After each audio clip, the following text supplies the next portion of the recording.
Bonjour à tous, une petite vidéo aujourd'hui pour vous parler du chaman, mais plus précisément du chaman restauration, du chaman heal. Donc vous pouvez voir ici mon petit accueil de personnage et donc mes goûts en termes de classe, hein, on est d'accord pour dire qu'il y a beaucoup de chamans ici. J'ai un petit peu testé du coup toutes les races pour voir exactement qu'est-ce qui fonctionnait, même le panda. Euh, j'ai fait pire, j'ai même testé le nain. Mon dieu, c'est moche.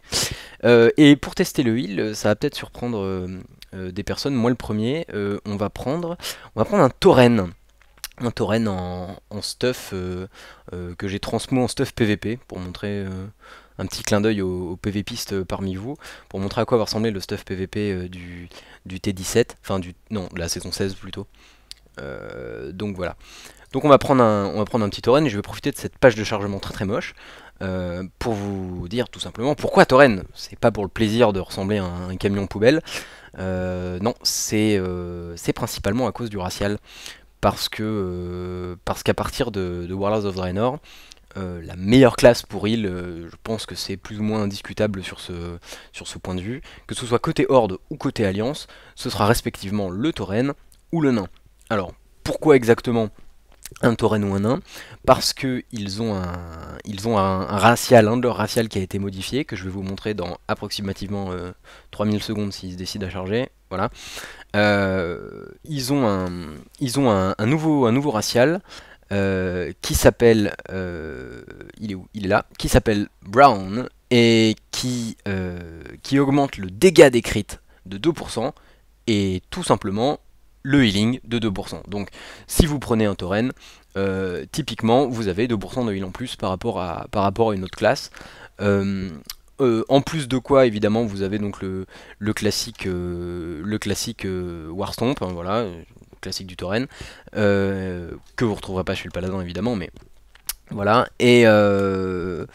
Et aussi les dégâts de nature réduits donc de 1%. Bon, pas exactement pour ça que ici là, c'est pas exactement pour ça qu'on le prend, mais bon, c'est quand même bon à savoir.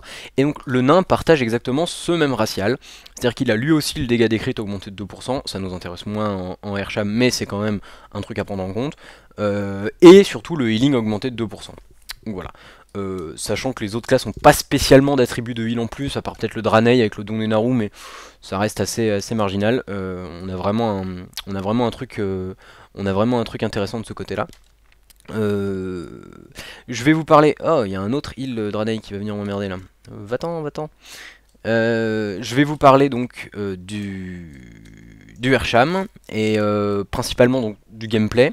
Mais avant ça, je vais vous montrer les perks que vous allez gagner en faisant votre PEX. Donc je le rappelle, hein, les perks c'est des petits bonus, des petites améliorations.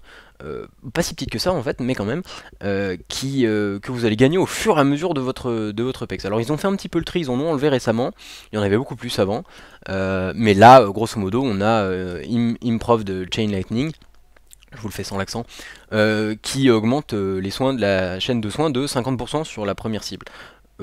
Ok, c'est juste abusé. De toute manière, je pense que personne comptait se pointer en raid, pas au niveau 100, mais c'est pour revaloriser le PEX, si vous voulez, pour les fous qui PEX en Airsham. Bon, c'est assez discutable de ce côté-là. Du coup, je vais vous présenter les autres rapidement. Donc, on a celle qui augmente la chaîne de soins de 50%.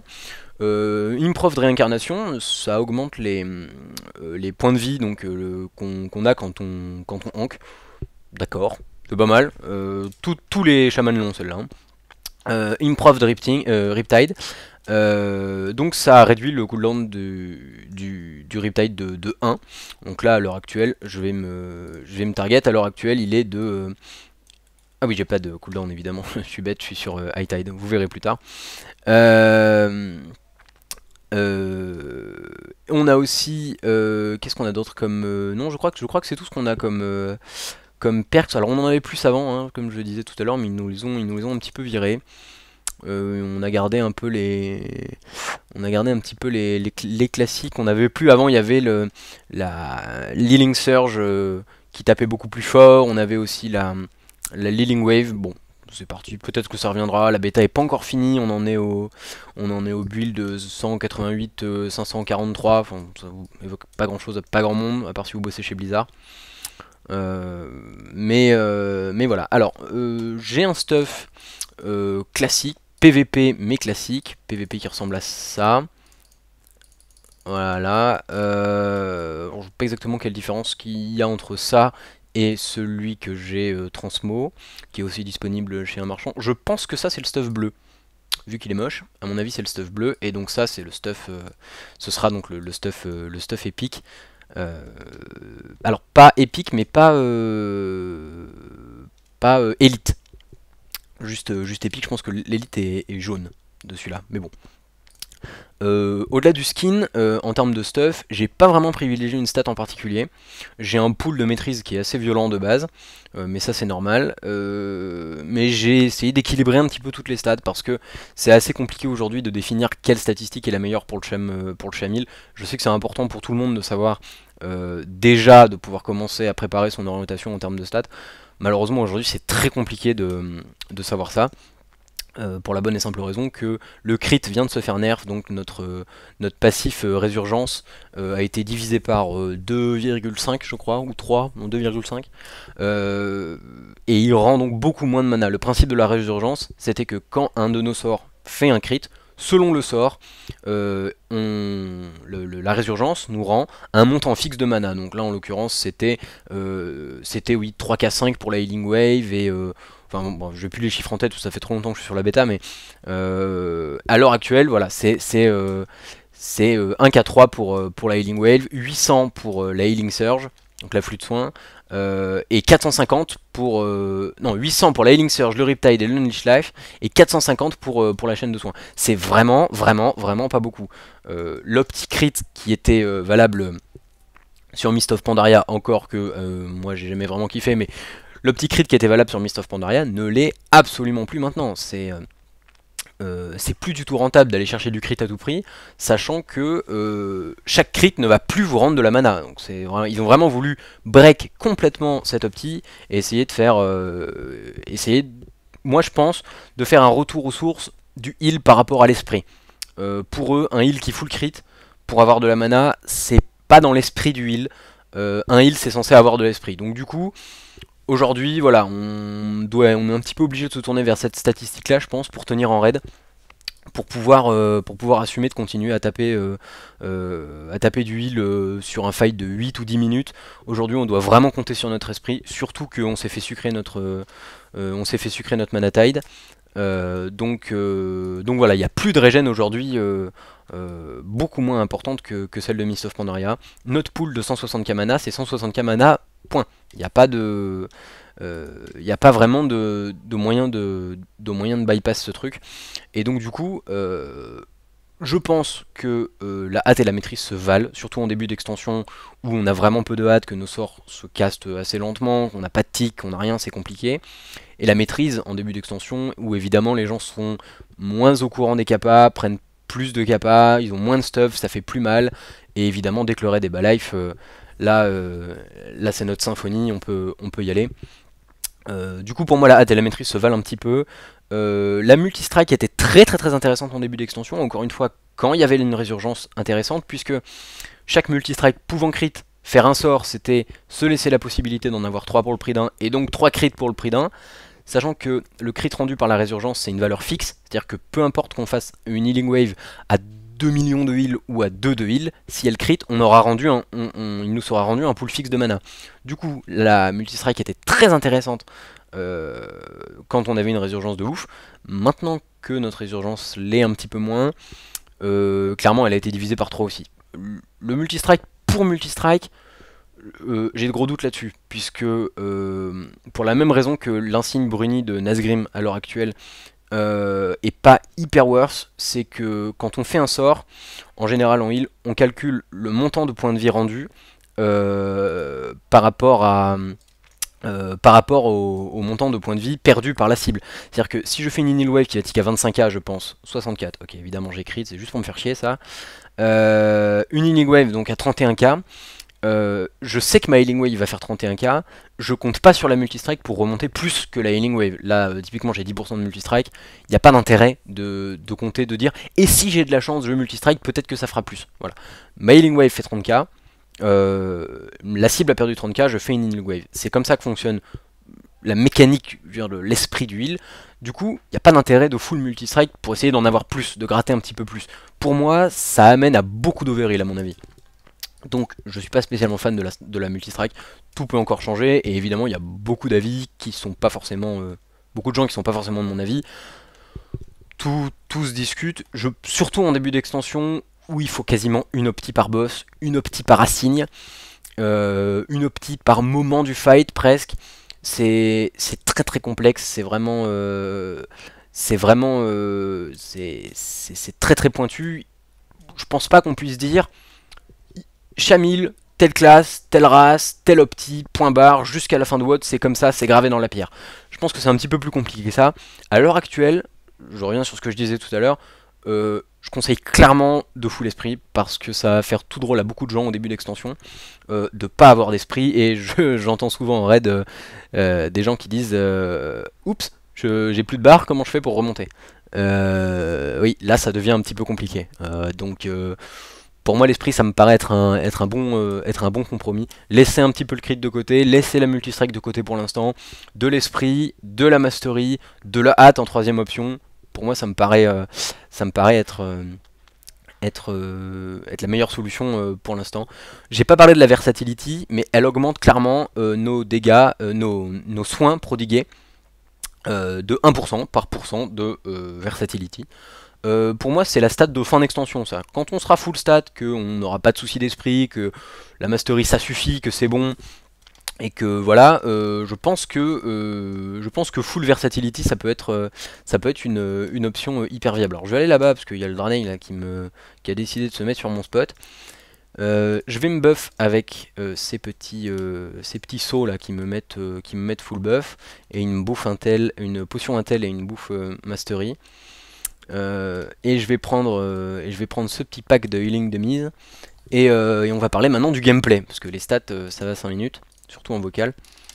Alors le gameplay en lui-même, il n'a pas vraiment changé, pas vraiment, parce que il reste quand même hyper classique, dans la mesure où on garde toujours le bouclier d'eau, dans la mesure du possible on met le bouclier de terre sur la cible.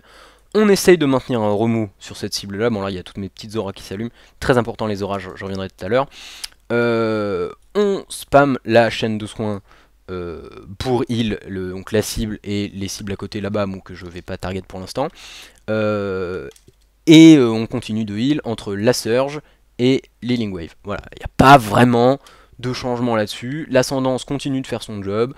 L'Healing Tide Totem continue de faire son job, idem pour le Spirit Link, si on s'est fait sucrer notre Tidal Wave comme je disais tout à l'heure, mais a priori ça change pas vraiment notre gameplay.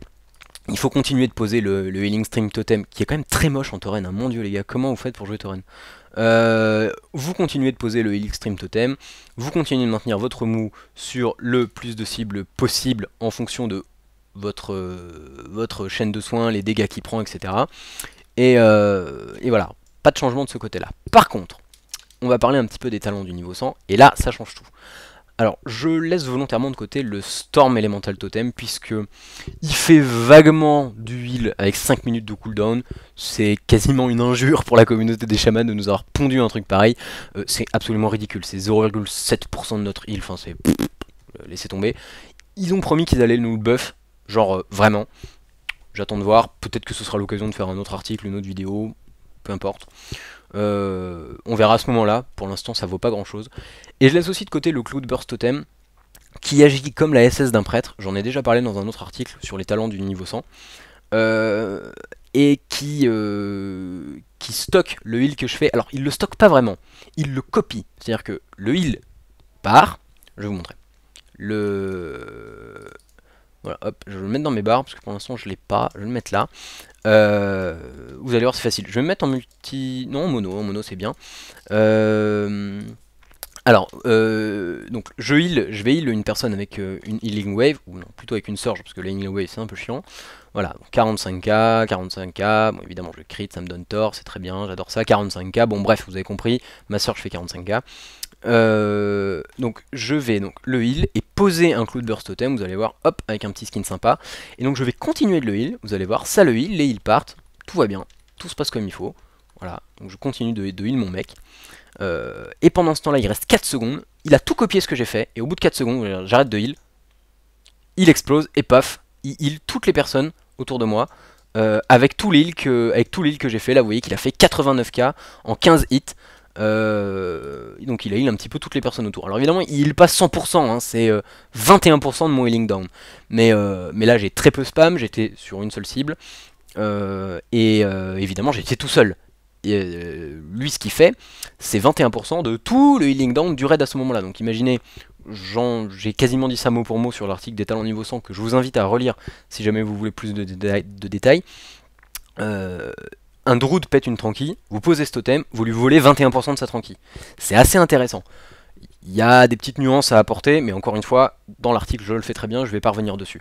En revanche là je vais vous parler du Healing Tide, que j'ai fait aussi mais qu'il est intéressant de voir en vidéo. Le Healing Tide fait deux choses, dont une buggée évidemment, sinon c'est pas drôle. Il supprime le diminish de la chaîne de soins. Alors c'est assez facile, notre chaîne de soins, comme sur Mob, pas de changement, tape une cible pour un montant, en l'occurrence 40k je pense, 60k, ça crit à chaque fois, putain c'est pas croyable. Voilà, 32k, donc ça tape ma cible pour 32k, et ça va taper l'autre cible pour, je crois que c'est 25% de moins. Ouais, il y a un calcul pour ça, mais je vais pas vous le faire ici. 15-30% de moins à chaque cible. Il y a un diminish entre chaque cible. Là, ça le supprime. Donc en fait, si je surbuff ma cible, donc avec le bouclier de terre et l'Orion, bouclier de terre 20%, l'Orion, je suis un LM de base, hein. Faut pas m'en vouloir. Si je buff ma cible avec le bouclier de terre qui augmente donc les soins que je lui prodigue de 20%, et le remous qui augmente les soins que je lui prodigue de 25%, on est donc à 45%. Si je buff ma cible avec ça, et que je fais une salve, ça va faire plus 45% de heal sur ma cible, et plus 45% de heal sur toutes les autres cibles qui seront tapées par ma salve. Et en plus, évidemment, ma salve va sur toutes les cibles où j'ai mis mon remous. Donc regardez, hop, je vais buff celle-là, là-bas, là, vous voyez qui est buff, celle-ci, et celui-là. Alors normalement, vous allez voir, je vais faire une chaîne de soins et elle va aller un petit peu partout. Voilà, hop, elle a été sur les trois. Ce qui est assez intéressant en fait, puisque ça permet de contrôler exactement où va notre salve. Alors là, vous voyez, lui il a perdu là-haut. Je suis con, je monte l'écran avec le doigt. Lui il a perdu le remous, je lui remets. Lui je vais lui remettre. Et je tire ma salve à partir de lui, vous allez voir, il va pas taper suite gauche. Voilà. Si je lui remets le remous, vous allez voir, la salve va aller le chercher et va aller le heal. Voilà. Donc c'est intéressant parce que ça permet de contrôler clairement notre salve, de la rendre surpuissante avec le non diminish, et surtout de contrôler où va notre salve. C'est pas intéressant sur les packs parce que typiquement si je spam ma chaîne de heal sur le pack, je peux lui dire d'aller sur celui-là ou sur suite droite ou sur suite gauche, elle va y aller, c'est très bien. Mais dans le fond, la salve est un peu random, donc elle continue d'être intelligente et d'aller systématiquement sur les personnes les plus basses en vie. Si je peux lui indiquer exactement avec le remous, mais grosso modo, c'est pas intéressant sur un pack puisqu'elle va forcément taper plus ou moins tout le monde. En revanche, sur un combat où les gens sont dépackés, comme ici, je peux aller chercher des gens très très loin, comme lui là-bas, lui ici, lui là, également lui, et lui, et on va voir, je pense pas qu'elle va aller jusqu'au fond, mais... Et là du coup, je peux carrément, non elle va pas jusqu'au fond, c'est un petit peu trop loin. Mais là du coup, je peux carrément décider de où va aller ma salve. C'est assez intéressant, puisque il suffit d'être sur un combat des paquets. Là, vous voyez que je suis quand même à une distance, assez raisonnable. On peut imaginer qu'un combat se passe comme ça. Je dois être à 20-25 yards là. Ça me permet de heal un mec à l'autre bout de la salle avec une salve, alors que a priori c'est pas vraiment prévu pour ça. C'est intéressant parce que ça rend notre gameplay intelligent en fait. Et ça faisait longtemps que c'était pas arrivé. Donc non merci, j'ai ce qu'il me faut. Ça fait longtemps que c'était pas arrivé. Donc là-dessus c'est assez intéressant. Par contre, faut pas se planter. Parce que du coup, le spamming salve mongol, ça devient un petit peu compliqué. Je vais vous parler d'un dernier truc. C'est tout bêtement la différence entre la Healing Wave et la Healing Surge. Alors, vous allez voir qu'il y a une petite subtilité.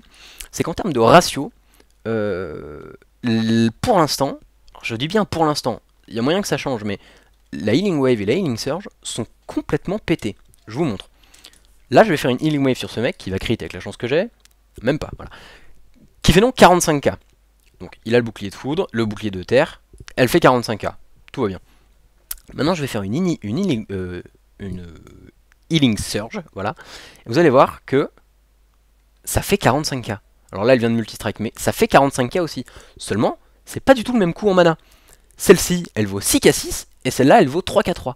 Donc c'est du kit ou double. Le même soin, sur la même cible, sauf que la Healing Surge coûte 2 fois plus de mana. Du coup, vous qui étiez habitué avec votre résurgence pétée, votre full crit, vos 16k d'esprit, à spammer de la surge comme des malades, maintenant ça va être clairement compromis. C'est plus possible de spammer de la surge.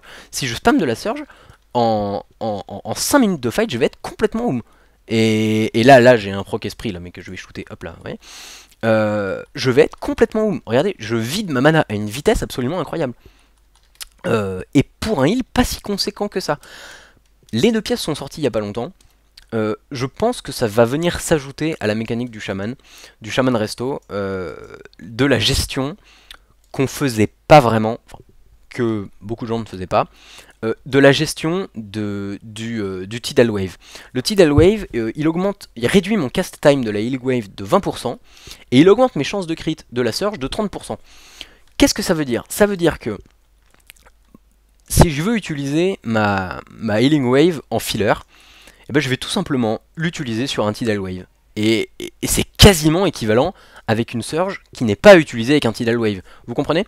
C'est-à-dire que si j'utilise le proc Tidal Wave, autant faire une simple vague de soins classique, ça va faire autant de heal qu'une heal Surge et quasiment aussi vite. En revanche, je veux dire, buffée, elle vaut la Tidal Wave. Mais la Tidal Wave buffée, l'Healing Surge buffée, je me confonds tous les soirs. L'Healing Surge buffée, par contre, elle va pas heal plus fort, mais elle va avoir beaucoup plus de chances de crit. Les chances de crit augmentant aussi notre régène de mana. Notre 2 pièces nous permet, à chaque fois qu'une cible atteinte du bouclier de terre prend un dégât, de nous donner un stack justement de cette Tidal Wave. Du coup il va y avoir une énorme gestion à faire en termes de mono-cible. Le multi-cible ce sera toujours du spamming, hein. Il n'y a pas de souci, hein. Voilà, je pose une pluie, ce sera toujours pareil, ça change pas. Mais il va y avoir une énorme gestion en termes de mono-cible de ces debuffs que je vous invite du coup à traquer. Il faut absolument traquer tous ces putains de debuffs parce que c'est hyper important de savoir où on en est en termes de Tidal Wave. On va jusqu'à 2 stacks, le 2 pièces nous donne 1 stack, et on gagne 2 stacks à chaque fois qu'on fait respectivement une chaîne de soins ou un remous. Il va y avoir une grosse gestion à faire, une grosse rotation qu'il va falloir que tout le monde apprenne. Là j'ai pas le 4 pièces, je suis pas en combat, je peux pas exactement vous montrer et vous dire voilà c'est comme ça qu'il faut faire. Mais je pense que chacun va devoir, à la sortie de WoD, être investi d'une mission divine, de comprendre exactement comment ça marche, et d'arriver à essayer de vraiment spot ce debuff et de l'utiliser au meilleur escient possible, selon le moment du combat. Est-ce que ça va être une question de chaque instant? Est-ce que il vaut mieux que je fasse une Healing Surge avec des chances de crit supplémentaires, ou il vaut mieux-il que je fasse une Healing Wave qui sera un petit peu plus lente à caster, mais qui me coûtera moins de mana, et dont le temps de cast sera réduit par le debuff. C'est pas évident du tout, et tout le gameplay orbite autour de ça. C'est vraiment satellisé autour de ce buff là, et là il n'y a pas de discussion possible. Le spamming chaîne d'éclair mongol est complètement révolu. Je pense pas, vu les fights, Twinogron, Grul, les fights qui ont été faits hier en mythique, vu le heal demandé, vu les gens des paquets pour l'instant, Je pense pas qu'on puisse se permettre aujourd'hui de spam chaîne d'éclair, de spam chaîne de heal. Putain, je suis vraiment un élément, c'est chaud. De spam chaîne de heal, il va vraiment falloir compter sur ses debuffs. Et un heal qui le fera pas, un heal qui dira tant pis, c'est pas grave, je le traque pas, je peux faire 100, après tout 30% de crit c'est rien, sera vraiment inférieur en termes de résultats à un heal qui prendra le temps de le faire. Je pense qu'aujourd'hui c'est... je pense qu'aujourd'hui il y a pas de possibilité. Puisque je peux pas arrêter une vidéo sans m'être fait le plaisir de spam un petit peu, je vais quand même vous montrer les chiffres que ça donne de spam une AOE. Alors voilà, là je fais du spamming, je vais lui mettre à lui un petit remous, et vous allez voir que hop, je vais aller le chercher aussi, même s'il est dépaqué. Ça pourrait être le tank, hein, ce mec là. Hein. Vous voyez, je vais lui mettre une petite étoile, lui. Ça pourrait très très bien être le tank. Hein. Imaginez un groupe paquet derrière, un tank avec un glyphe de remous, et vous voyez que votre salve va quand même chercher le tank. Imaginez Immerseus par exemple. Tout le raid paquet derrière, le tank qui le tank d'un côté, vous lui mettez un petit remous, vous voyez à l'avoir constamment sur lui. Pourquoi pas une petite macro, remous focus avec une aura, un truc. Et vous voyez, en permanence vous aurez votre cible sur le tank, ce qui est quand même pas mal. Il y a un truc dont j'ai oublié de parler, c'est des glyphes. Alors, les glyphes, il faut prendre avec des pincettes le glyphe de Riptide. Clairement, le remous est beaucoup moins rentable avec le glyphe de Riptide, que ce soit en termes de mana ou de soins. Mais ça peut être situationnel si vous utilisez donc la mécanique du Tidal Wave. Hein. Ça peut être, si vous prenez High Tide, ça peut être très situationnel, donc du coup permettre de maintenir en permanence sans avoir besoin de s'occuper du cooldown. Maintenant, si vous pouvez vous en passer et utiliser les 4 secondes du cooldown du remous intelligemment, si vous êtes suffisamment habile pour vous en passer, je pense qu'il faut s'en passer. Parce que le tick initial est quand même assez important, je pense. Et se priver de 75% parce qu'on a la flemme de check son cooldown de remous, je suis pas sûr. Là je l'ai mis pour la vidéo parce que j'avais vraiment pas envie de me prendre la tête et que je suis sur des mannequins. Mais je pense qu'il faut vraiment y réfléchir. Ah oui tiens, j'ai pas touché ce bonhomme là tout à l'heure. Hop, je vais lui remettre le remous. Sauf que là, je vais mettre le glyphe qui augmente donc de 100% la distance parcourue par ma chaîne de soins. On va voir si j'arrive à l'atteindre. Peut-être pas, hein, mais peut-être que oui. Oula, non, mais je vais chercher celui-là là-bas. Et lui là, est-ce que j'arrive à l'avoir? Oups là. Ah, attendez, je vais lui remettre mon remous. Ah bah décidément, il a pas très envie d'aller me le chercher celui-là. Pourquoi tu veux pas? Eh copain? Bon, ça va loin quand même, hein. Ça c'est assez incroyable. Il y a tellement de possibilités qui s'offrent en raid avec ce truc. Bon, j'ai assez, je pense assez, ouais, j'ai pas mal de trucs. On teste des optis chelous, hein, c'est ça qui est intéressant. J'ai fait le tour d'à peu près toutes les caractéristiques. J'ai fait le tour des talents, j'ai fait le tour des glyphes, j'ai fait le tour du gameplay, le gameplay classique et le gameplay un petit peu advanced. J'ai fait le tour des races et j'ai fait le tour des ratios. Petit spoil, pour la suite, là vous voyez que je suis en spé amélio en primary spé. Peut-être faire une petite vidéo sur l'amélioration si ça vous intéresse. À venir, à voir. Il y a pas mal de changements de ce côté là aussi. Et de toute manière ce sera certainement pas en tauren. Et probablement pour une autre vidéo. D'ici là je vous laisse, amusez-vous bien, préparez-vous pour la bêta, continuez à raid, et c'est avec plaisir que je continuerai à vous refaire des petits trucs pour vous montrer les trucs de la bêta. Peut-être en raid la prochaine fois.